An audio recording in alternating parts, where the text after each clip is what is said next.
Hello. Today I've decided to do a video on cognitive dissonance and opening awareness.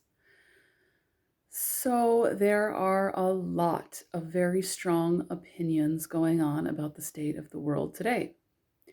And it is not difficult to see completely outlandish ideas about the same particular topic.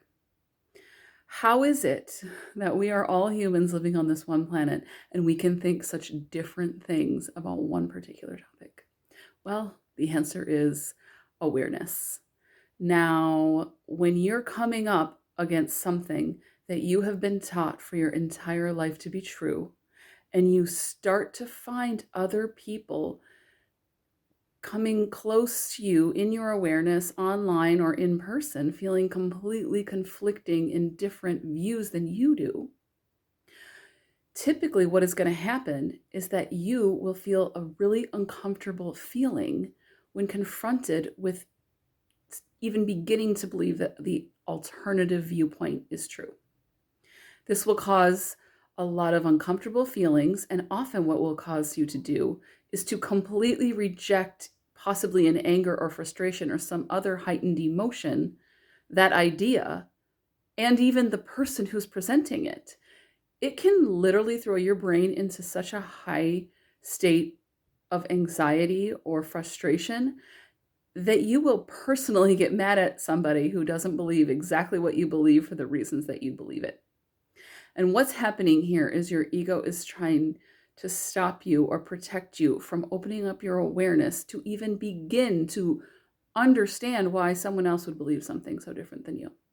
So how can you open up your mind and even start to open your awareness to why someone else would believe something that you currently think is so outlandish? So one of the best ways to do this is to literally stop and take some time and think to yourself, who is this person? Why would they possibly think this? What was their upbringing, education? What was their social situation that would make someone think, act, or feel this way? This is going to take some more advanced emotional intelligence skills because you're going to have to stop with your viewpoint long enough to even begin to entertain the other person's idea of why they would think it was right.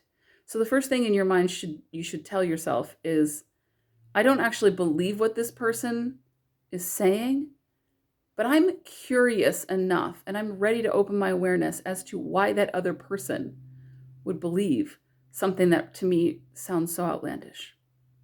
And that is the beginning of how you will gain empathy, insight, and understanding as to how someone could believe something so different than you.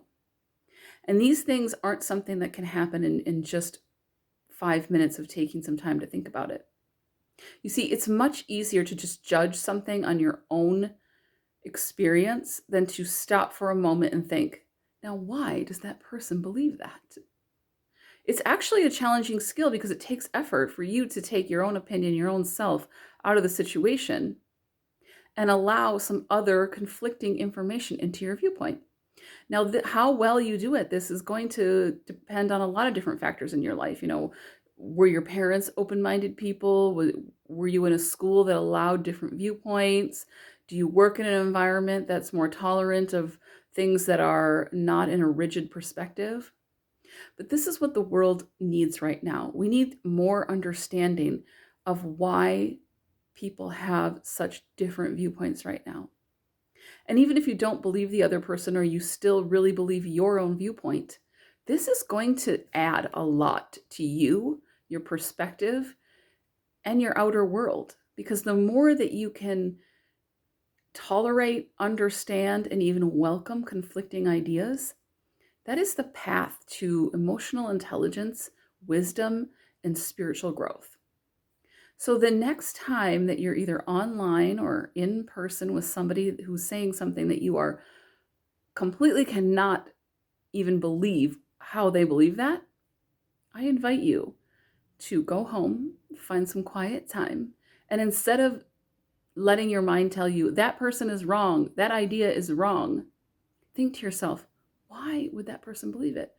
And if you have enough of the ability to, even in the moment, ask the person, you could ask them, now, how is it that you came to believe this type of thing? Can you tell me why that is your viewpoint and why you believe it? And if you can stop talking long enough to listen to what that other person says, you really might just learn something.